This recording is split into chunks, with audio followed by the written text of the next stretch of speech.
Hello everyone, welcome back. Thank you so much for joining me. We are looking at whatever you have tagged me on online, tagged me in online recently, things about makeup, things about beauty in general. Let's see what you tagged me in. As I always like to say in these videos, creativity and individuality have no rules, but makeup has a theory, especially when it comes to what we see online. So let's take a look at some of these things and see, does it really make sense? I need to get my lashes permed. Look, I'm pointing down, they're so bad. Let's get straight into it with our first.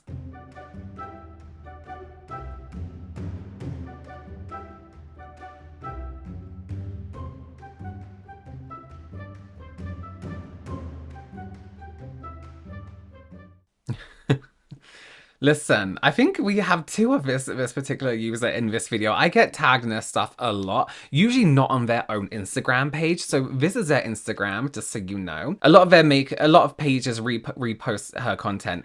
Now this isn't really a hack. She isn't saying it's a hack. I'm going to comment on this page who's reposted it, who said makeup hack. Listen, right? Okay, hacks, right? What do hacks do? They're meant to make things easier, right? A hack. Hack the system. Make it easier for you. Make it work better for you. There's no benefit to this. I mean, I mean, yeah. I don't even know what to say. I don't even know what to say, to be honest with you. It's a waste of time. It's taking half of your actual makeup away. And also drawing lines on your face just isn't the best way to do makeup in general. So shall we not? I don't know what else to say about that because it's cling film on your face.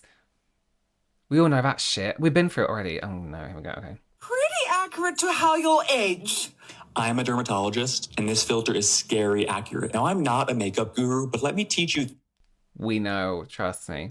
easy tips for how to change your makeup as you get older. And as a cosmetic dermatologist, I think about light, shape.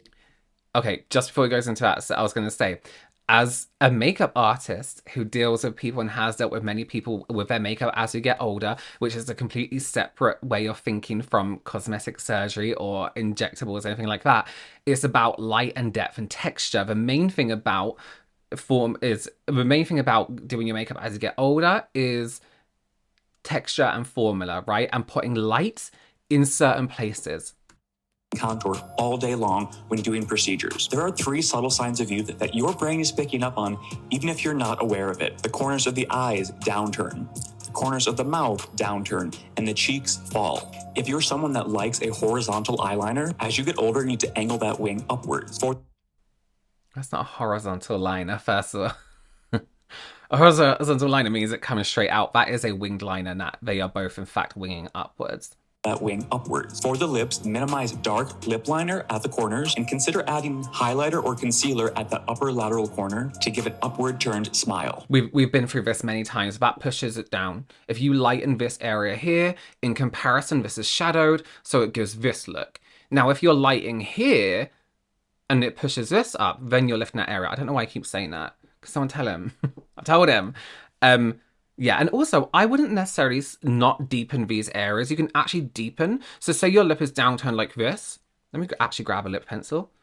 Oh, I've got my lip pencils in my eye pencils.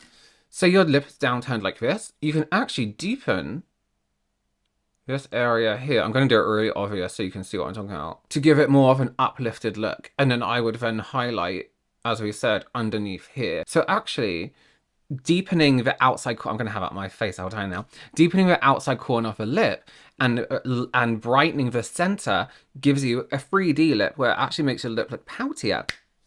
So it's a benefit for a maturer or older face. You've seen my viral video teaching you where to contour. For younger people, it's that exact location. As you get older, you need to lift the cheekbones with filler with me or makeup on your own. And so you find that point on your individual face. And as you mature, you move it up slightly to give a lift to your cheeks. And Nikki always looks amazing. She does.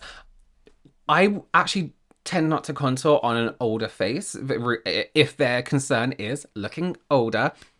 as I said, it's more about light. So it's so much nicer on a maturer skin to highlight areas, to brighten areas. So if I wanted to make their cheek, just for positioning I'm showing you, I'm gonna look crazy after this. If I'm working on a maturer face that wants to appear younger, instead of contouring and deepening, which leads to a skeletal look sometimes, that's why sometimes we don't contour on here for maturer faces, because it can lead to the bones looking more prominent and it looks more skeletal, therefore makes you look a little bit older. I would highlight. So I'd highlight this whole area here, because when we highlight, we get comparison of contour, right? And then perhaps I might bronze underneath this area here. Do I have a bronze? I'm just gonna do this gray tone. Oh, that's a good contour actually. Then maybe I'll bronze under here. So we still have like quite a, like, see how much that tiny little bit of a lift, and especially around the eye area, it's really nice to do a matte highlight, because you may have fine lines here or wrinkles here. And instead of using a cream or liquid highlight, you can use, this is just an eyeshadow, something like this, and just brighten this whole area right underneath the eye makeup. This not only brightens the whole face, but you can see how subtle of a lift it gives my cheek. So your only option for lifting as you mature isn't just to contour like you do when you're younger. You should mainly add brightness to the face. It's also said, which I don't always agree with, that as you age, you know, you lack a brightness to the skin. The natural glow from your skin disappears, so it's nice to add those highlight, those pinpoint areas. I would never take this man's advice on makeup. I think he just says how he would make the appearance of what he does with filler with makeup, but it's not the same. Cream contour 101. Don't do this. Just don't do it. Please, just don't. Listen to me. You want to arc it up for that lift. Oh, no, I wouldn't do that either. Again, do the dots. Trust me. Don't blend it out like that. Blend it upward. Remember, lift, lift. Kind of yes and no. Can I go over that point by point? Cream contour 101. Don't do this. Just don't do it. Please. I think don't do that, because when I'm cream contouring, okay, now I need to show. Let me grab a cream contour. Cream contouring, I wouldn't draw on the face full stop. I do sometimes on myself just to be quick. But I would take a brush. I really love this one from Rare Beauty, and actually tap into where I'm going to contour first. You don't need to do a line on your face, because a line isn't always the best way to contour. For me, I would contour under my cheekbone here. This is a beautiful shade. And then I would actually kind of push under my cheekbone like this a little bit. So you can see it's not a straight line, and it's not the same depth either. I need a little bit more depth. Remember, contour is meant to mimic shadow. It's not meant to be a line. You're not meant to really look at it and be like, you're wearing contour. You know what I mean? Bronzer, yeah, great. But we want to make it look like it's just the shadow that naturally falls on our face. So that's how I would do the contour if I'm enhancing my cheekbone. Now, if I'm trying to lift, let's talk about this. Just don't. Listen to me. You want to arc it up for that lift.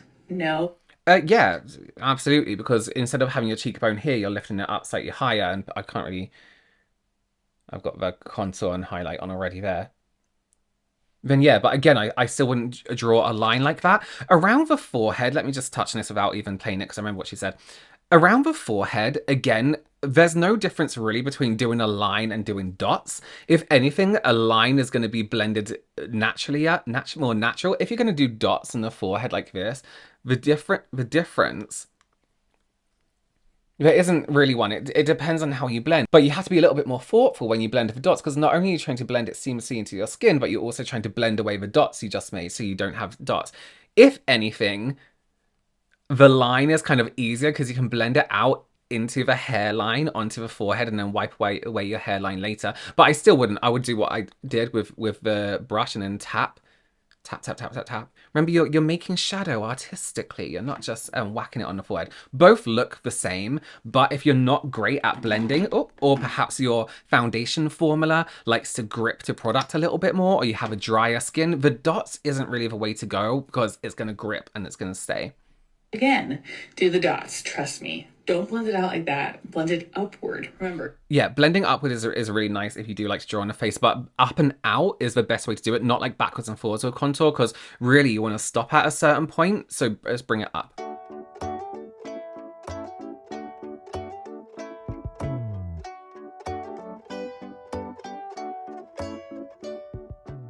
I personally don't like the way that looks. the harsh white and against the brown, but that's, you know, people's differences. Again, She's just doing it for funsies, I'm assuming, because surely no one actually needs a pair of scissors to make those marks on the face when you're just going to blend it anyway. This is a thing with like stenciling makeup with different tools, like on your nose and stuff like that. You can draw a straight line without needing a stencil. You can draw a circle here without needing a template. I just, also, that doesn't, it doesn't, this is drag queen. This is drag queen makeup, and great if you want to look like a drag queen. Yeah.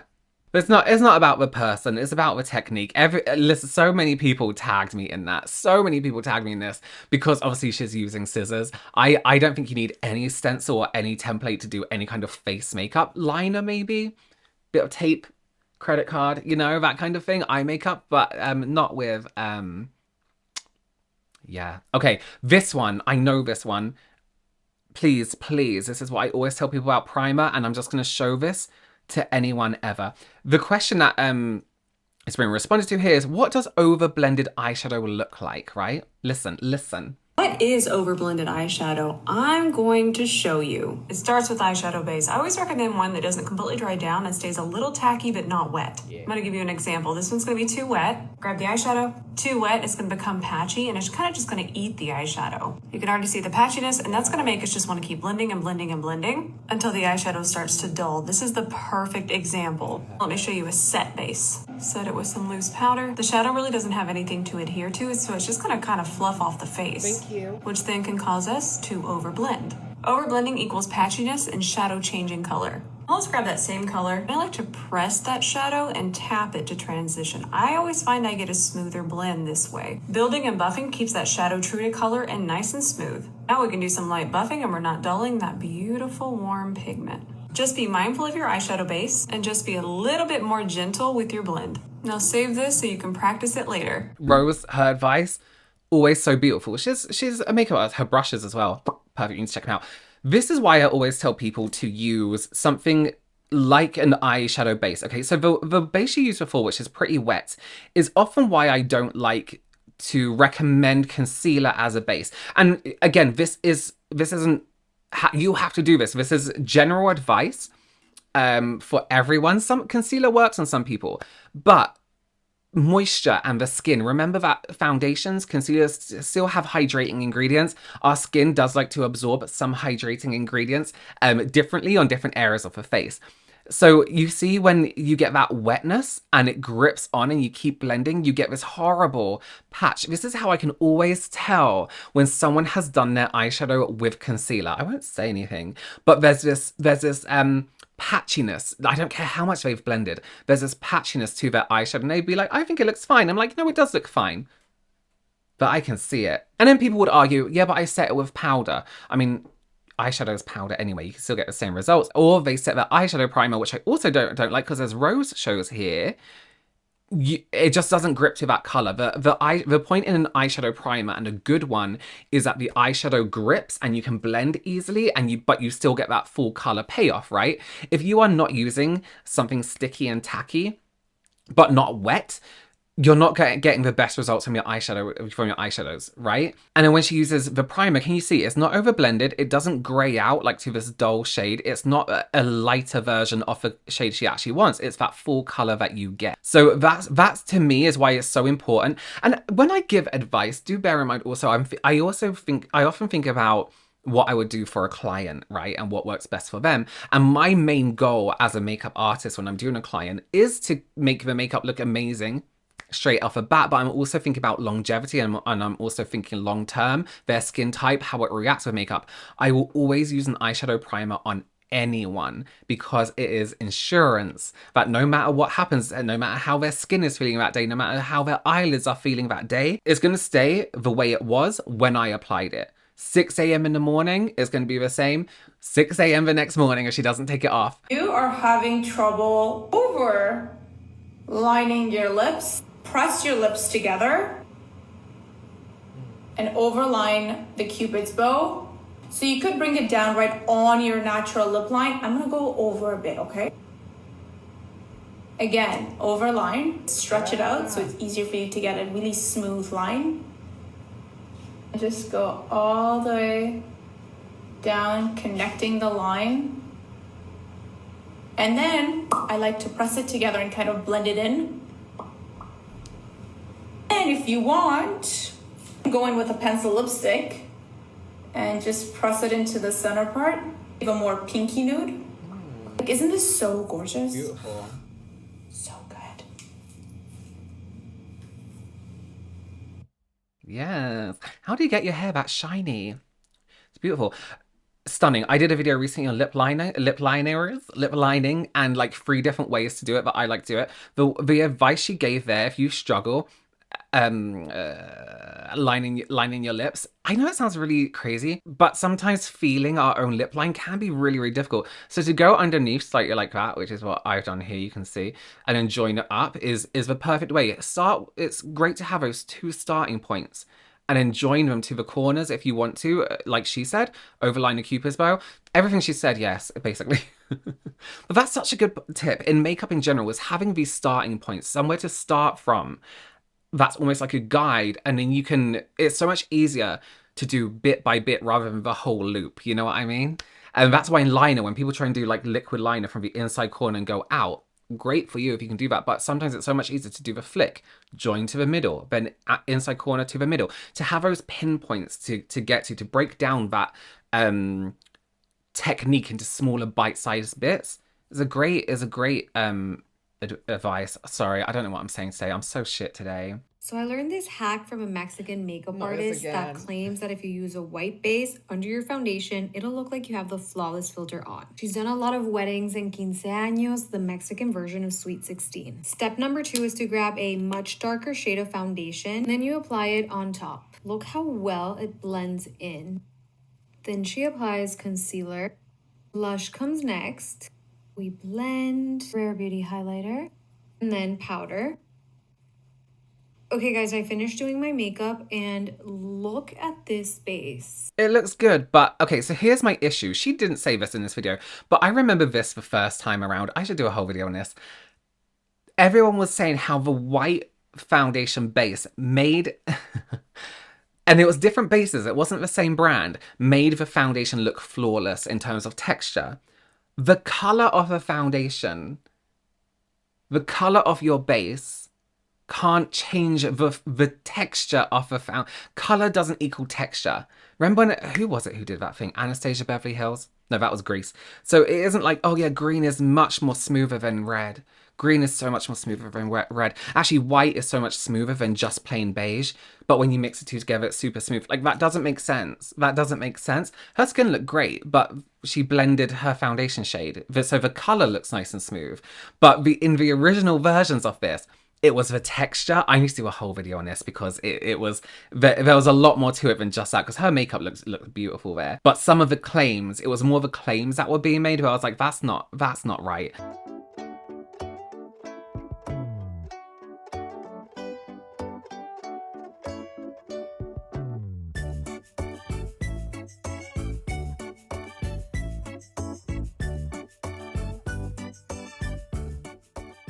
Now listen, there's a benefit to makeup being warmed up, right?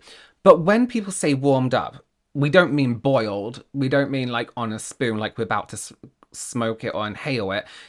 It's the warmth of your body, your body temperature. Bear in mind, when makeup is being made, it's tested on temperature, how it sits on body temperature, all this kind of stuff. So the benefits of the foundations, how foundations are at their best potential. Putting it in the fridge, warming it up, changes the formula in a way that hasn't been tested. So maybe it might improve it. Maybe it might feel better on the skin. But you really, really don't need to do stuff like this. And actually really shouldn't be... It's not very safe in general. Not even mad at the creator, really. It's that Colourpop shared this. Colourpop, let's be more mindful of what we are sharing. I know we're in this thing where everything has to be crazy viral and everything has to do really well, but let's share things that are... Be more mindful of what you're sharing. I hate these kind of videos so much.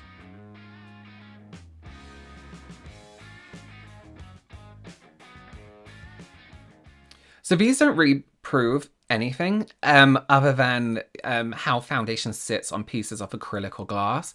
Our skin is porous. more so than glass or acrylic. It's not a completely smooth surface in comparison. So the way things, I would get more coverage from this than I would this. Like straight up, because my technique would be different from using this to using this. So this you would swipe because it's quite big, so you can tap on the face, but this I would get more coverage with because it's a different technique as well. You don't just slide it across the whole face. Tests like this, tests of makeup on glass, on fruit, on animals, isn't the way it sits on human skin and isn't the way it works on human skin. I hate things like this so much. All right. Okay. As always, please do tag me in anything you see or message it to me if you're not comfortable with tagging me in it. I don't know what I'm saying. Thank you so much for joining me. Please do give this video a thumbs up. Consider subscribing. And I'll see you soon. Bye.